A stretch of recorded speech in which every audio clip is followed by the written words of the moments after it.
ഈശോയുടെ സമാധാനം നമ്മുടെ ഹൃദയങ്ങളെ ഭരിക്കട്ടെ. ഈ ദിവസങ്ങളിൽ ഈശോയുടെ പുനരുത്ഥാനത്തിന് ശേഷം നമ്മൾ കാണുന്നുണ്ട്, ഈശോ 8-ാം ദിവസം തൻ്റെ ശിഷ്യന്മാർക്ക് പ്രത്യക്ഷപ്പെടുകയാണ്. ഈശോ തന്നെ വെളിപ്പെടുത്തുന്ന ഒരു സമയമാണ് യേശുവിൻ്റെ പുനരുത്ഥാനത്തിന് ശേഷം. അതിനു മുമ്പും ഈശോ പല പ്രാവശ്യം അവരോട് ക്രിസ്തു ആരാണെന്നും ക്രിസ്തു രഹസ്യത്തെക്കുറിച്ചും അവർക്ക് പറഞ്ഞു കൊടുത്തിട്ടും പലപ്പോഴും തൻ്റെ ശിഷ്യന്മാർക്ക് മനസ്സിലായിട്ടില്ല. വിശുദ്ധ തോമാസ് ലീഹായ്ക്ക് ഈശോ തന്നെ വെളിപ്പെടുത്തുന്ന ആ ദിവ്യ രഹസ്യത്തെക്കുറിച്ച് നമ്മളൊന്ന് ധ്യാനിക്കുകയാണെങ്കിൽ അതിലാഴമായിട്ട് നമുക്ക് കാണാൻ സാധിക്കും. ദൈവത്തിൻ്റെ തനി രൂപം തോമാസ് ലീഹായ്ക്ക് ദൈവം വെളിപ്പെടുത്തി കൊടുക്കുകയാണ്. വിശുദ്ധ യോഹന്നാൻ്റെ സുവിശേഷം 20-ാം അധ്യായം 24 മുതൽ 29 വരെയുള്ള തിരുവചനം. 8 ദിവസങ്ങൾക്ക് ശേഷം വീണ്ടും അവൻ്റെ ശിഷ്യന്മാർ വീട്ടിലായിരിക്കുമ്പോൾ തോമസും അവരോടുകൂടി ഉണ്ടായിരുന്നു. വാതിലുകൾ അടച്ചിരുന്നു.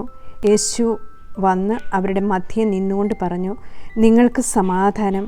അവൻ തോമസിനോട് പറഞ്ഞു, നിൻ്റെ വിരൽ ഇവിടെ കൊണ്ടുവരിക, എൻ്റെ കൈകൾ കാണുക, നിൻ്റെ കൈ നീട്ടി എൻ്റെ പാർശ്വത്തിൽ വയ്ക്കുക, അവിശ്വാസിയാകാതെ വിശ്വാസിയായിരിക്കുക. തോമസ് പറഞ്ഞു, എൻ്റെ കർത്താവേ, എൻ്റെ ദൈവമേ. ആ 28-ാം തിരുവചനത്തിൽ തോമാസ് ലീഹ സർവശക്തിയോടും കൂടി ദൈവത്തെ വിളിക്കുകയാണ്, എൻ്റെ കർത്താവേ, എൻ്റെ ദൈവമേ. ഈ ഒരു കാഴ്ചയിലൂടെ അദ്ദേഹത്തിൻ്റെ ആന്തരിക ആത്മാവ് ദൈവത്തെ ദർശിക്കുകയാണ്. ഇത് തന്നെയാണ് വിശുദ്ധ പത്രോസ് ലീഹ ദൈവത്തെ ദർശിക്കുമ്പോൾ ഈശോ അദ്ദേഹത്തെ പ്രഖ്യാപിക്കുന്നുണ്ട്. മത്തായിയുടെ സുവിശേഷം 16-ാം അധ്യായം 13 തൊട്ട് 20 വരെയുള്ള തിരുവചനത്തിൽ യേശു അവരോട് ചോദിക്കുന്നുണ്ട്, ഞാൻ ആരെന്നാണ് ജനങ്ങൾ പറയുന്നത്? അപ്പോഴാണ് വിശുദ്ധ പത്രോസ് ലീഹ വെളിപ്പെടുത്തുകയാണ്, നീ ജീവനുള്ള ദൈവത്തിൻ്റെ പുത്രനായ ക്രിസ്തുവാണ്. അതാണ് ജീവനുള്ള ദൈവത്തിൻ്റെ പുത്രനായ ക്രിസ്തുവാണ് എന്ന് വിശുദ്ധ പത്രോസ് ലീഹായുടെ ആന്തരിക ആത്മാവിൽ ദൈവം വെളിപ്പെടുത്തി കൊടുത്തു. അതിനുശേഷം ഈശോ വെളിപ്പെടുത്തുന്നുണ്ട്, മാംസരക്തങ്ങളല്ല, എൻ്റെ സ്വർഗസ്ഥനായ പിതാവാണ് നിനക്കിത് വെളിപ്പെടുത്തി തന്നത്. ഇതുപോലെ തന്നെയാണ് വിശുദ്ധ തോമാസ് ലീഹായ്ക്കും ദൈവത്തെ തന്നെ കാണിച്ചു കൊടുക്കുകയാണ്. തൻ്റെ സർവശക്തിയോടും കൂടി ദൈവത്തെ വിളിക്കുകയാണ്, എൻ്റെ കർത്താവേ, എൻ്റെ ദൈവമേ. ആ ഒരു വിളിയിലൂടെ അദ്ദേഹം ദൈവത്തിൻ്റെ ആ തനി രൂപം ദർശിക്കുന്നുണ്ട്. പുറപ്പാടിൻ്റെ പുസ്തകം 3-ാം അധ്യായത്തിൽ നമ്മൾ വായിക്കുന്നുണ്ട്, ഇസ്രായേൽ ജനത്തോട് ദൈവം തന്നെ വെളിപ്പെടുത്തുമ്പോൾ മോശയോട് പറയുകയാണ്, ഞാൻ തന്നെ, ഞാനാകുന്നവൻ എന്നെ നിങ്ങളുടെ അടുത്തേക്ക് അയച്ചിരിക്കുന്നു. ഞാൻ തന്നെ എന്നുള്ള ആ വലിയ രഹസ്യം ദൈവം വെളിപ്പെടുത്തുമ്പോൾ മോശ ഭയന്ന് വിറയ്ക്കുന്നുണ്ട് ആ ദൈവത്തിൻ്റെ മുൻപിൽ. വിശുദ്ധ യോഹന്നാൻ്റെ സുവിശേഷം 14-ാം അധ്യായത്തിൽ ഈശോയുടെ അവസാന യാത്രയിൽ വിശുദ്ധ തോമാസ് ലീഹ ഈശോയോട് പറയുന്നുണ്ട്, യോഹന്നാൻ 14:4 മുതലുള്ള തിരുവചനത്തിൽ, ഞാൻ പോകുന്നിടത്തേക്കുള്ള വഴി നിങ്ങൾക്കറിയാം. അപ്പോൾ തോമസ് പറഞ്ഞു, കർത്താവേ, നീ എവിടേക്ക് പോകുന്നെന്ന് ഞങ്ങൾക്ക് അറിഞ്ഞുകൂടാ, പിന്നെ വഴി ഞങ്ങൾ എങ്ങനെ അറിയും? തോമാസ് ലീഹ യേശുവിനോട് പറയുകയാണ്, കർത്താവേ, നീ എവിടേക്ക് പോകുന്നുവെന്ന് ഞങ്ങൾക്ക് അറിഞ്ഞുകൂടാ, പിന്നെ വഴി ഞങ്ങൾ എങ്ങനെ അറിയും? ഈ ഒരു ആത്മീയ രഹസ്യമാണ് ഈശോ തോമസിന് വെളിപ്പെടുത്തിയത്. ആ സമയത്ത് ഈശോ തോമാസ് ലീഹയോട് പറയുന്നുണ്ട്, വഴിയും സത്യവും ജീവനും ഞാനാണ്, എന്നിലൂടെ അല്ലാതെ ആരും പിതാവിൻ്റെ അടുത്തേക്ക് പോകുന്നില്ല എന്ന് ആ സമയത്ത് വിശുദ്ധ തോമാസ് ലീഹായ്ക്ക് ദൈവം പറഞ്ഞു കൊടുത്തുവെങ്കിലും അദ്ദേഹത്തിന് അതിൻ്റെ ആന്തരിക അർത്ഥം മനസ്സിലായിട്ടില്ല. അദ്ദേഹം ചോദിക്കുകയാണ്, കർത്താവേ, വഴി ഞങ്ങൾക്ക് കാണിച്ചു തരിക. അതിനുശേഷം പീലിപ്പോസും പറയുന്നുണ്ട്. പീലിപ്പോസ് പറഞ്ഞു, കർത്താവേ, പിതാവിനെ ഞങ്ങൾക്ക് കാണിച്ചു തരിക, ഞങ്ങൾക്കത് മതി. യേശു പറഞ്ഞു, ഇക്കാലം അത്രയും ഞാൻ നിങ്ങളോടുകൂടി ആയിരുന്നിട്ടും പീലിപ്പോസേ, നീ എന്നെ അറിയുന്നില്ലേ? കാരണം ആ ശിഷ്യന്മാർക്ക് അത്രയും കാലം ദൈവപുത്രൻ കൂടെ ഉണ്ടായിരുന്നിട്ടും അവരുടെ ആന്തരിക ആത്മാവിൽ ആ ദൈവത്തെ വെളിപ്പെടുത്തി കിട്ടിയിരുന്നില്ല.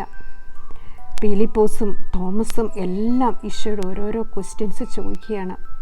നമ്മുടെ ആന്തരിക ആത്മാവിലും നമ്മളും പലപ്പോഴും ചോദിക്കുന്നുണ്ട്, ദൈവമേ, അങ്ങ് ആരാകുന്നു? നമുക്ക് ഈശോ ആരാണ്?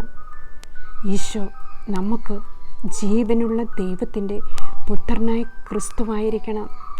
നമുക്ക് ഈശോ എൻ്റെ കർത്താവും എൻ്റെ ദൈവവുമായിരിക്കണം. ഈ ഒരു പൂർണ്ണ ഹൃദയത്തോടെ എൻ്റെ കർത്താവേ, എൻ്റെ ദൈവമേ എന്ന് നമ്മുടെ ആന്തരിക ആത്മാവിൽ നാം ദൈവത്തെ ദർശിച്ചാൽ, ദൈവത്തിൽ വിശ്വസിച്ചാൽ നമ്മൾ രക്ഷ പ്രാപിക്കും. ഈ ഒരു വിശ്വാസ പ്രഖ്യാപനത്തിലേക്ക് നമ്മുടെ ആത്മാവിനെയും നമുക്ക് കൊണ്ടുവരുവാനായിട്ടും, അതുകൊണ്ടാണ് ഈശോ പറയുന്നത്, പൂർണ്ണ ഹൃദയത്തോടും പൂർണ്ണ മനസ്സോടും പൂർണ്ണ ശക്തിയോടും പൂർണ്ണ ആത്മാവോടും കൂടി ദൈവത്തെ സ്നേഹിക്കുക. ഈ ഒരു സ്നേഹം നമ്മളിൽ വരുമ്പോഴാണ് നമുക്ക് ആ ദൈവപുത്രനെ ദർശിക്കുവാനും ആ ദൈവത്തെ പൂർണ്ണമായിട്ട് അറിയുകയും വിശ്വസിക്കുകയും ചെയ്യാൻ സാധിക്കുക. കാരണം നമുക്ക് പലപ്പോഴും ദൈവം നമ്മുടെ ആവശ്യങ്ങൾക്ക് വേണ്ടി മാത്രം ഉപയോഗിക്കുന്ന ഒരു വ്യക്തിയായിട്ട് മാറുകയാണ്. നമ്മുടെ കാര്യസാധ്യത്തിന് വേണ്ടി, നമ്മുടെ ആവശ്യങ്ങൾ നിറവേറ്റുവാൻ വേണ്ടി, നമ്മുടെ സാമ്പത്തിക കാര്യത്തിന്, നമ്മുടെ ജോലി കാര്യത്തിന്, നമ്മുടെ അന്ന് വേണ്ട ആഹാരത്തിനൊക്കെ വേണ്ടിയാണ് നമ്മൾ പലപ്പോഴും ദൈവത്തെ വിളിക്കുന്നത്. അതല്ല നമ്മുടെ കർത്താവ്. നമ്മുടെ കർത്താവ് ജീവനുള്ള ദൈവത്തിൻ്റെ പുത്രനായ ക്രിസ്തുവാണ്. എൻ്റെ ദൈവവും എൻ്റെ കർത്താവുമാണ് നമ്മുടെ കർത്താവ്. എൻ്റേത് എന്ന് നമുക്ക് അവകാശപ്പെടുവാനായിട്ട് നമുക്ക് ആ ദൈവം എൻ്റെ സ്വന്തമാണ്, എൻ്റെ ദൈവമാണ്, എൻ്റെ കർത്താവാണ് എന്ന് വിശുദ്ധ തോമാസ് ശ്ലീഹായോട് ചേർന്ന് ഓരോ സമയവും നമ്മുടെ ആന്തരിക ആത്മാവിൽ വിളിക്കുമ്പോൾ ആ യേശുക്രിസ്തുവിനെ നമ്മൾ അറിഞ്ഞു കഴിഞ്ഞു, ആ യേശുക്രിസ്തുവിനെ നമ്മൾ സ്വന്തമാക്കി.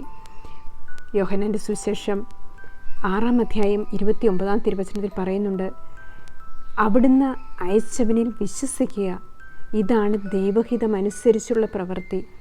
ഈ അയച്ചവൻ ആരാണ്? നമ്മുടെ കർത്താവായ ഈശോയാണ്. യോഹന്നാൻ്റെ സുവിശേഷം 8-ാം അധ്യായം 24-ാം തിരുവചനത്തിൽ നമ്മൾ പല തവണ കേട്ടിട്ടുള്ള വചനമാണ്, ഞാൻ തന്നെ എന്ന് വിശ്വസിക്കുന്നില്ല എങ്കിൽ നിങ്ങൾ നിങ്ങളുടെ പാപത്തിൽ മരിക്കും. ആ ഈശോയെ നമ്മൾ പരിപൂർണമായിട്ട് വിശ്വസിക്കുന്നില്ല എങ്കിൽ, ആ എൻ്റെ കർത്താവേ, എൻ്റെ ദൈവമേ എന്ന് നമ്മൾ ഹൃദയത്തിൽ യേശുവിനെ ഏറ്റു പറയുന്നില്ല എങ്കിൽ നമ്മുടെ വിശ്വാസം വ്യർത്ഥമാണ്.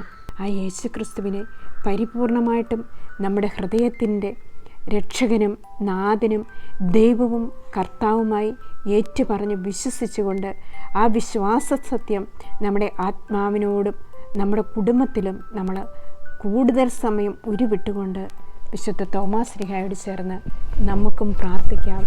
എൻ്റെ കർത്താവേ, എൻ്റെ ദൈവമേ, ആ മോശ കണ്ട ദൈവത്തെ, ഏലിയ കണ്ട ദൈവത്തെ താബോർ മലയിൽ വെച്ച് വിശുദ്ധ പത്രോസും വിശുദ്ധ യോഹന്നാനും വിശുദ്ധ യാക്കോബും എല്ലാം യേശുവിൻ്റെ യഥാർത്ഥ രൂപം ദർശിച്ചപ്പോൾ അവർ കമഴ്ന്നു വീണ് ദൈവത്തെ മഹത്വപ്പെടുത്തുകയാണ്, ദൈവത്തെ ആരാധിക്കുകയാണ്.